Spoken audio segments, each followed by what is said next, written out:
जय हिंद। Welcome back to R S R current affairs. आज है 6 जुलाई 2026 और 6 जुलाई 2026 से जितने भी महत्वपूर्ण करंट अफेयर्स बनते हैं उसमें से टॉप 5 करंट अफेयर्स लेकर आए जो एग्जाम के दृष्टिकोण से काफ़ी ज़्यादा भूमिका निभाता है।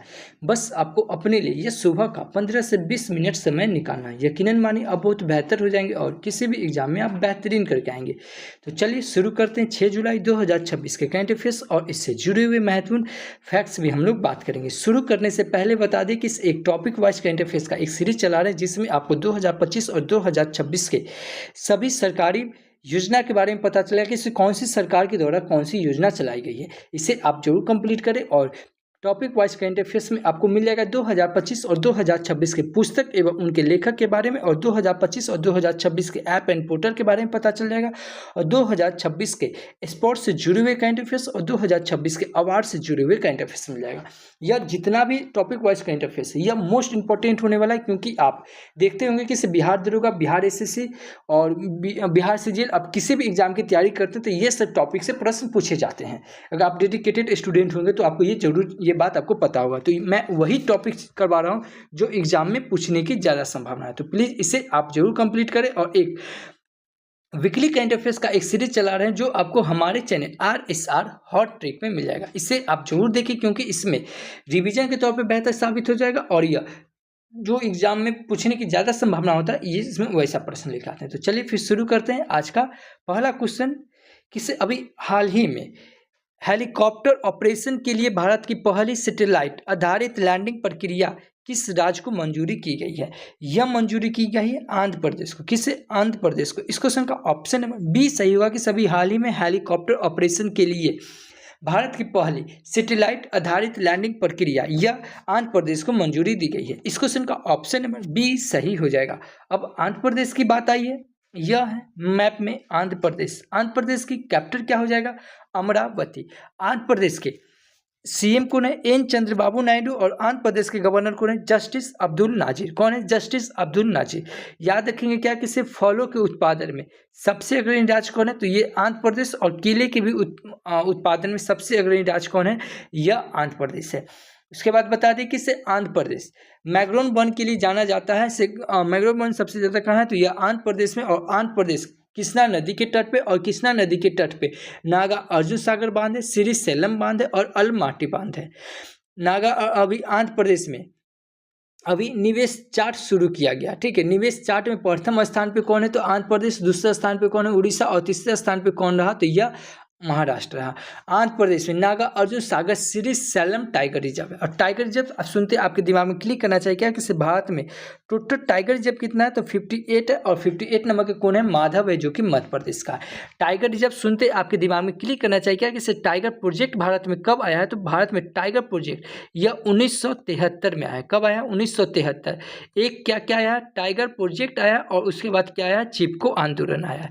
ये दोनों याद रखेंगे। से चिपको आंदोलन कब आया? यह 1973 में आया है। और टाइगर प्रोजेक्ट कब आया? 1973 में आया है।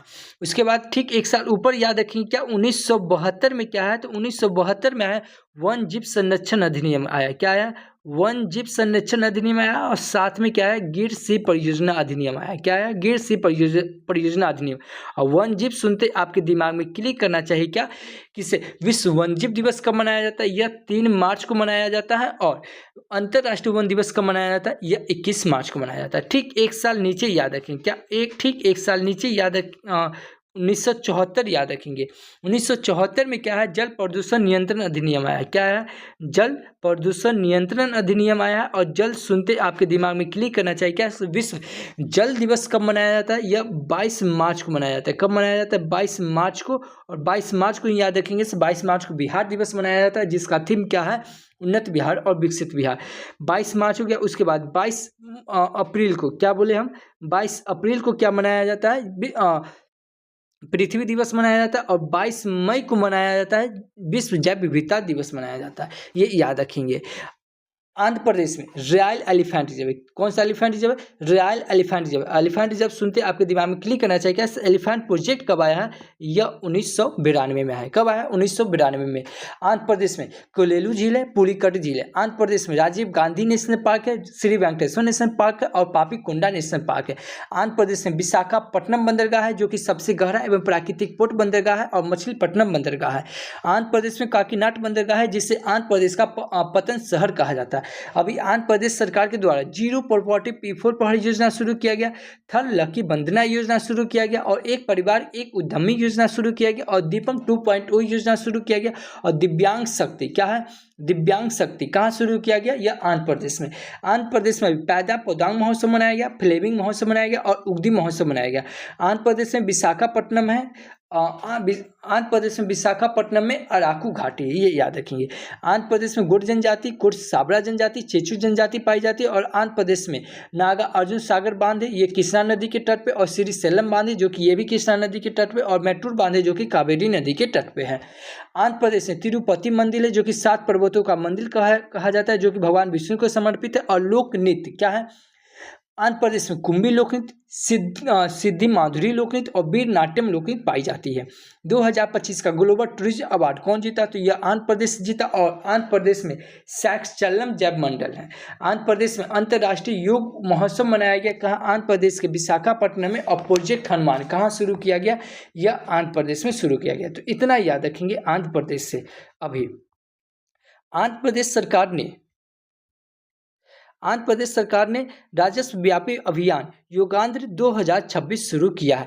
भारत की पहली निजी मरीन गैस ड्राइवर सुविधा आंध्र प्रदेश में स्थापित की जाएगी और गंग माता यात्रा महोत्सव 2026 आंध्र प्रदेश में आयोजित किया गया और सरकारी स्कूल के छात्रों के लिए रागी जावा कार्यक्रम को आंध्र प्रदेश 2029 तक के बढ़ा दिया गया और आंध्र प्रदेश सरकार ने सरकारी स्कूल के 21 दिव्यांग बच्चों के एक समूह एवरेस्ट बेस कैंप तक के ऐतिहासिक ट्रैकिंग सफलतापूर्वक पूरी की है। आंध्र प्रदेश सरकार ने 13,000 करोड़ का विशाल मशरूम मिशन शुरू किया और आंध्र प्रदेश के पूर्व मुख्यमंत्री नाडेला भास्कर राव का निधन हुआ। तो इतना याद रखेंगे आंध्र प्रदेश से। अच्छा, चैनल पे पहली बार आए हैं तो चैनल को सब्सक्राइब कर ले, बगल के बेल आइकन को प्रेस कर दे और जो भी स्टडी ग्रुप हो व्हाट्सएप फेसबुक उस पर शेयर जरूर करें, क्योंकि आपको हम यहाँ पे एज ए टीचर की तरह नहीं, एज ए स्टूडेंट की तरह बताते कि कैसे एक स्टूडेंट को करंट अफेयर्स, स्टैटिक का पार्ट, ज्योग्राफी का पार्ट, पॉलिटी का पार्ट और जितना हो सके ना उतना को कनेक्ट करके बताते, क्योंकि आप एक टीचर नहीं है, आप एक स्टूडेंट है और एक स्टूडेंट को इसी प्रकार 5 से 6 सब्जेक्ट को कनेक्ट करके पढ़ना है, क्योंकि को कनेक्ट करके पढ़ने से क्या होता है ना, चीज़ें ना आसान हो जाती है। तो प्लीज़ आप कहीं भी पढ़ते हैं, किसी से भी पढ़ते हैं, को कनेक्ट करके जरूर पढ़ें। वीडियो के अंत तक की जरूर देखिएगा, क्योंकि वीडियो के अंत में आपसे एक सवाल पूछेंगे जिसका जवाब आपको वीडियो के कमेंट बॉक्स में देना है और कल जो आपसे हम सवाल पूछे थे उसका भी जवाब आपको वीडियो के अंत में मिलेगा। वीडियो को अंत तक जरूर देखिएगा और यह वीडियो डेली देखने की हैबिट आप अपने अंदर जरूर डालिएगा, क्योंकि अगर यह वीडियो आप सुबह नहीं देख पाते हैं तो दोपहर में देखिए, शाम में देखिए, किसी कारणवश अगर पूरे दिन भर में नहीं देख पाते हैं तो यह वीडियो पहले आप कल का वीडियो देखिएगा फिर आज का वीडियो देखिएगा, लेकिन वीडियो पूरा जरूर देखिएगा। अगला क्वेश्चन है कि सभी हाल ही में भारत सरकार ने किसे मलेशिया का उच्च आयुक्त नियुक्त किया गया है? यह उच्च आयुक्त नियुक्त किया गया है सोमनाथ घोष को। किसे? सोमनाथ घोष को। इस क्वेश्चन का ऑप्शन नंबर ए सही हो जाएगा। ये है सोमनाथ घोष। इनको अभी भारत सरकार ने मलेशिया में अपना उच्च आयुक्त नियुक्त किया गया है। इस क्वेश्चन का ऑप्शन नंबर ए सही हो जाएगा। अभी इंटेलिजेंस ब्यूरो के निदेशक कौन नियुक्त किए हैं? या महेश दीक्षित को नियुक्त किया गया। किसे? महेश दीक्षित को नियुक्त किया गया। बंगाल क्रिकेट एसोसिएशन के अशोक डिंडा को, किसे? अशोक डिंडा को अपने महत्वाकांक्षी विजन 2028 का कार्यक्रम का प्रमुख नियुक्त किया गया। प्रमुख और तेज गेंदबाजी कोच नियुक्त किया गया। मेटा प्लेटफॉर्म्स, क्या है? मेटा प्लेटफॉर्म्स के तहत व्हाट्सएप को ग्लोबल हेड कुणाल शाह को नियुक्त किया गया और भारत का सॉलिसिटर जनरल तुषार मेहता को नियुक्त किया गया और international tribunal for the law of the sea में बिमल एन पटेल को जज के पद पर नियुक्त किया गया और cellular operators association of India के नए चेयरमैन राहुल वत्स को बने हैं। FATF के नए उपाध्यक्ष विवेक अग्रवाल बने हैं।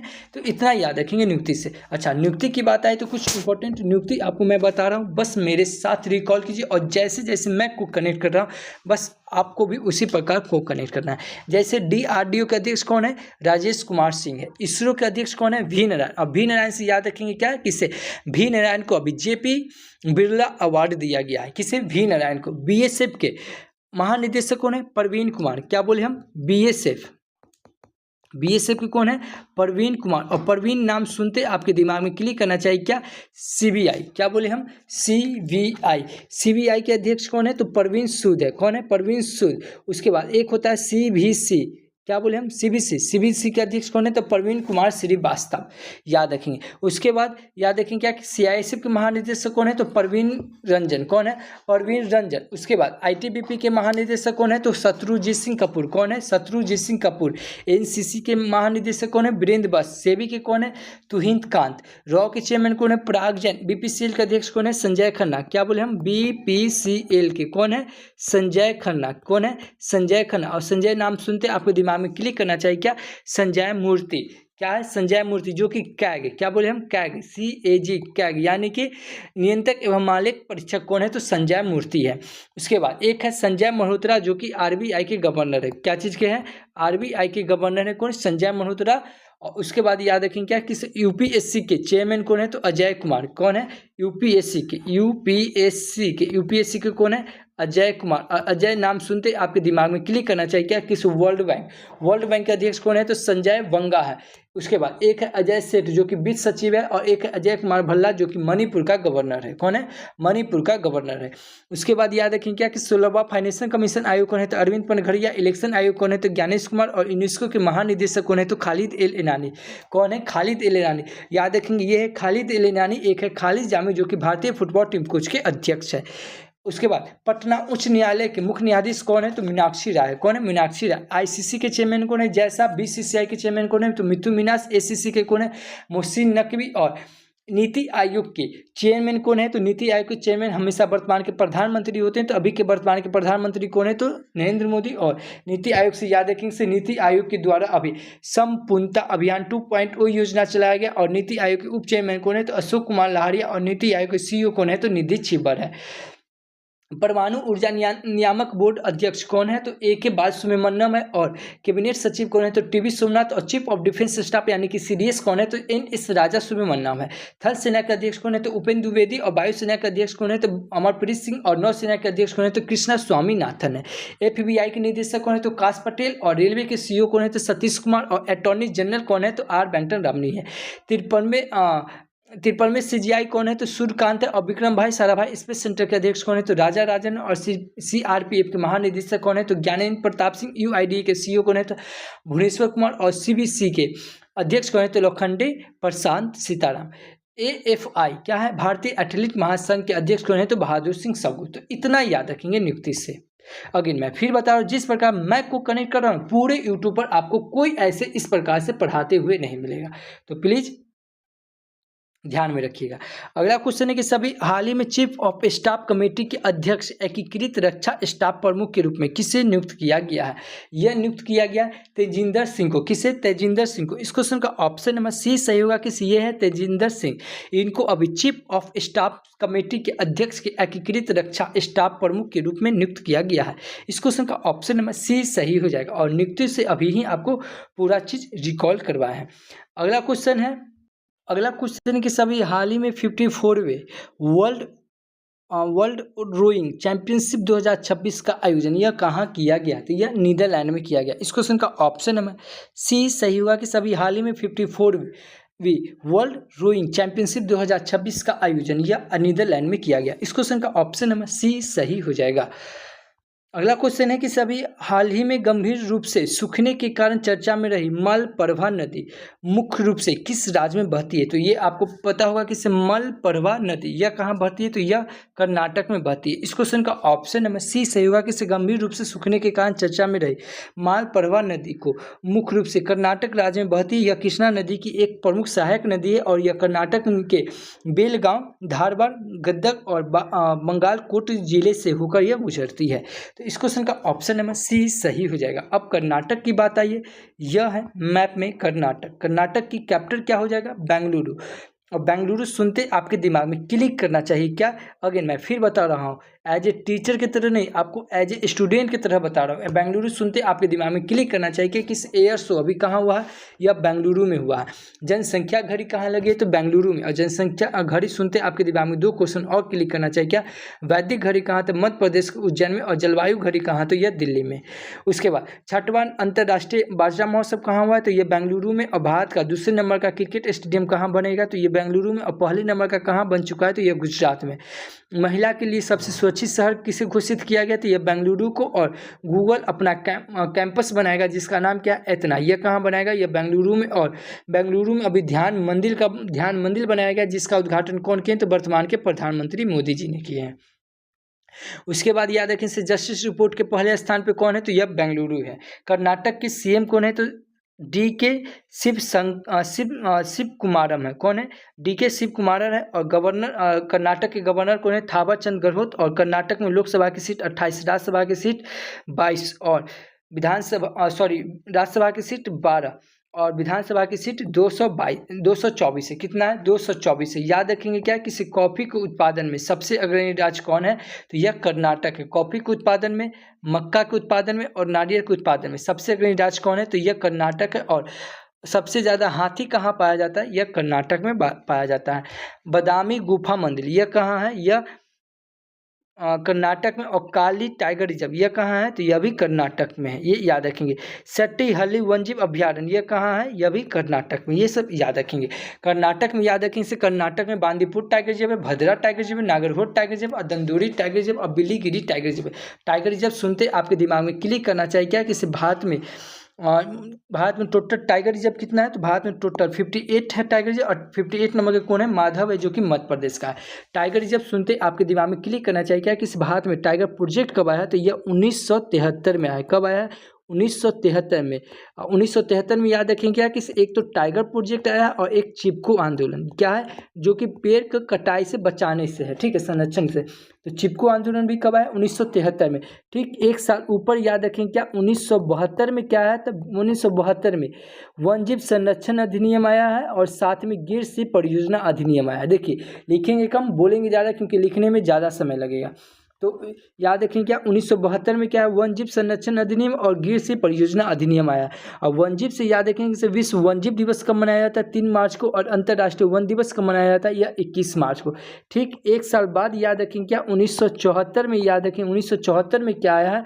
तो जल प्रदूषण नियंत्रण अधिनियम आया। क्या है? जल प्रदूषण नियंत्रण अधिनियम आया है। और जल सुनते आपके दिमाग में क्लिक करना चाहिए क्या? कि विश्व जल दिवस कब मनाया जाता है? यह 22 मार्च को मनाया जाता है। और याद रखेंगे क्या? किसे 22 मार्च को ही बिहार दिवस मनाया जाता है। और इस बार 22 मार्च 2026 को जो बिहार दिवस मनाया गया था, इसका थीम क्या है? तो इसका थीम था उन्नत बिहार और विकसित बिहार।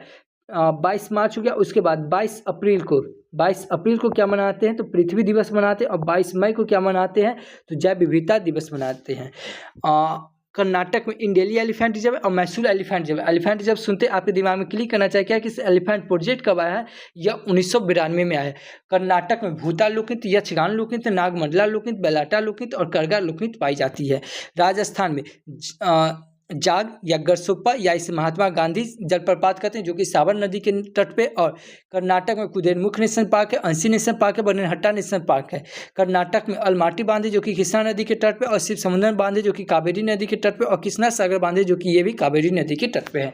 कर्नाटक में मंगोल बंदरगाह है, जो कि कुदेरमुख के लिए इसका निर्यात यहीं से किया जाता है। और कर्नाटक में कंपाला महोत्सव, उगदी महोत्सव मनाया जाता है। कर्नाटक में अभी कर्नाटक सरकार के द्वारा अभी सूजल योजना चलाया गया, युवा निधि योजना चलाया गया, युवा शुद्धि योजना चलाया गया और डिजिटल डिटॉक्स योजना चलाया गया।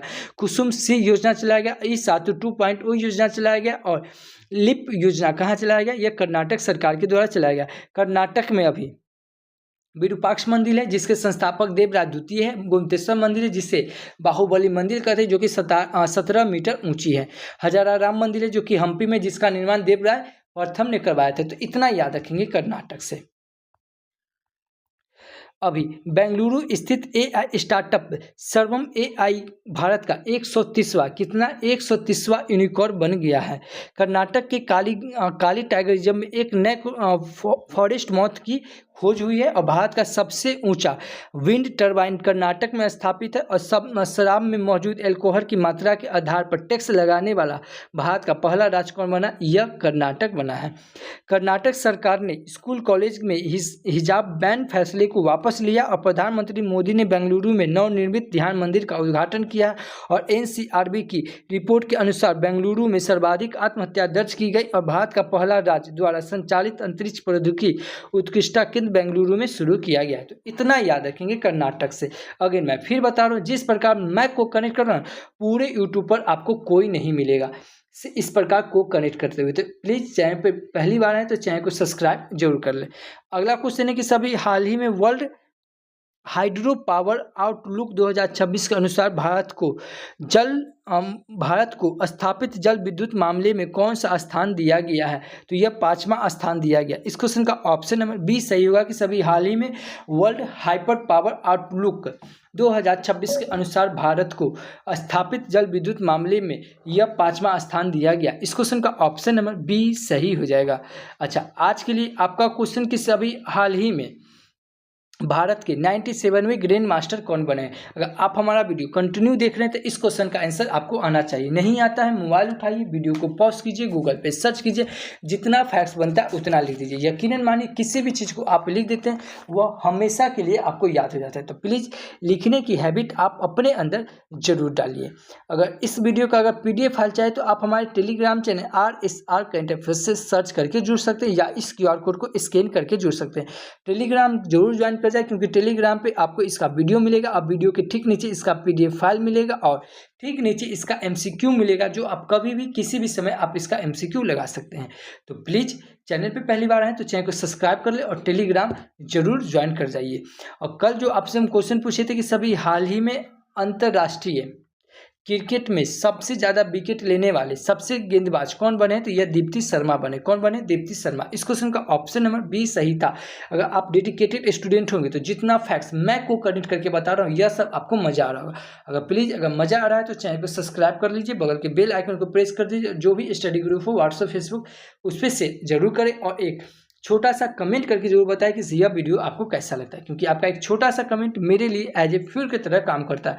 तो thank you for watching this video. जय हिंद।